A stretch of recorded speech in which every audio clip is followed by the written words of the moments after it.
Respect failure as much as you respect success. In fact, fear people who have not failed. They are too innocent to counsel you.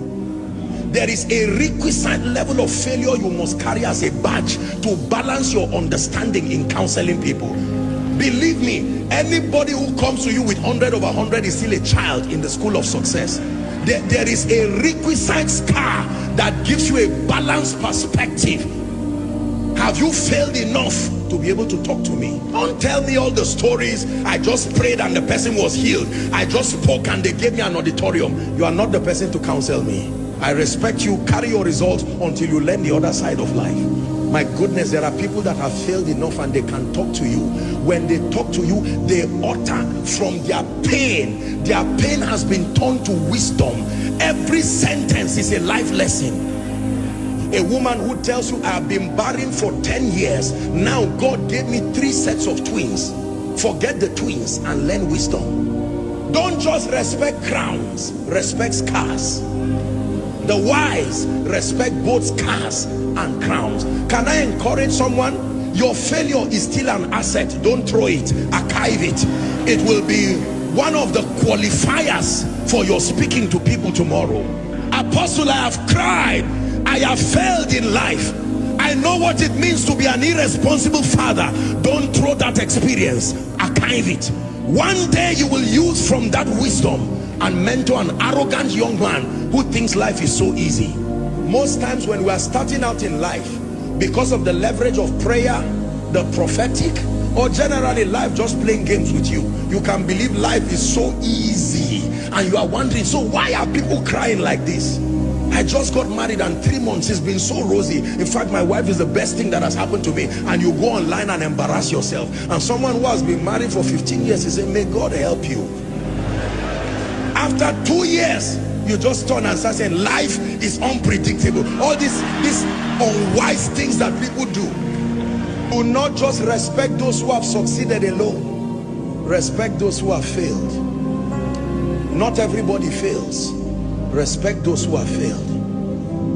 Failure is an asset when you can turn it to power. Paul said, let no man trouble me.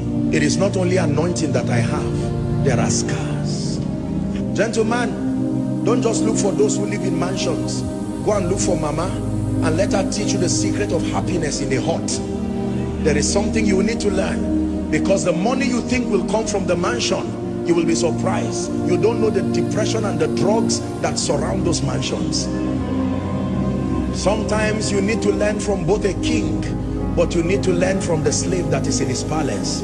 There is something the slave can tell you that even the king does not know.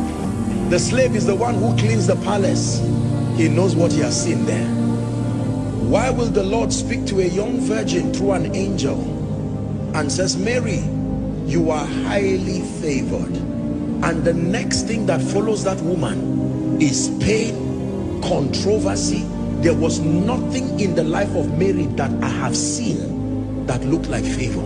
An angel comes from heaven and says you are highly favored. I would expect the king to call and say, I had a dream. There is free land for you. As soon as Jesus is born, you become tax-free. That sounds to me like favor. So God calls scar favor. He calls controversy favor. He calls pain favor. Why would you say a woman is high? God is speaking to someone.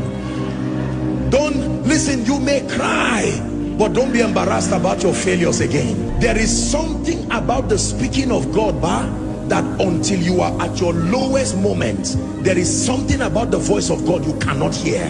There is a pain requirement to hear certain things about God. Tonight's message is very deep. For some of you, you really will not understand it this night. You are too innocent. You have been shielded by the sacrifices of others. You may not really understand this. There is a pain requirement that brings out the clarity and the purity of the voice of God. There is a way a man of God fails and fails and fails in ministry, that he goes back and he says, Lord, teach me. When he writes a book about the leadership of the Spirit, read it. That pain has purified any flesh and the need to make a name. It's gone. That is the reason why when people go through things and they come out of it, they usually come out with an anointing. Barren for 16 years, laughed at by people.